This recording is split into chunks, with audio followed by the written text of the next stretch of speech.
Oh yeah, this baby, as you can see, this back end, they put it on. The trunk is John line it up, but you heard what happened to John, you know. Hopefully John get better soon and get your butt back in here. We got lots of work for you, baby. You can't leave it all on Paul. All right.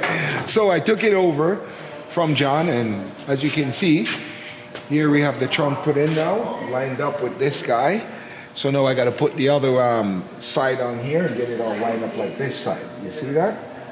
So that's what I'm doing, about to do over that side there. And have everything all lined up, you know, precision, you know.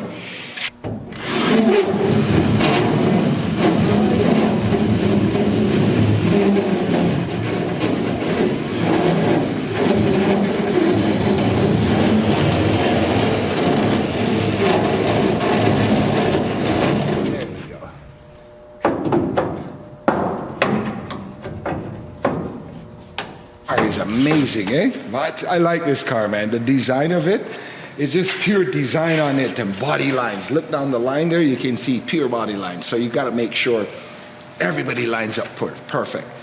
Ford, they did a good job on this Mustang. Yeah, man. Back in the days, I could tell it was a hit coming down the road. It's just the lines, just standing up beautiful, you know? She's all about lines, you know what I mean? Body, look at these lines, body lines, body lines. All over, body lines, beautiful. Beautiful body lines, you know? So you just got to keep them sharp and nice so that they stand out. Bang! It's going down the road, everybody, oh, look at that Mustang! She's so beautiful. Yeah, man. So from this one, then I got to go back to my baby. You know that one, I like that one over there, you know? So I got the urethane primer on it now, you know? That's the gray. And it's curing nice, couple days, 5 days or so. Perfect to work on. And so I'm going to go back over next week on that one and then do the next stage, and then we're almost ready for the boot. One love.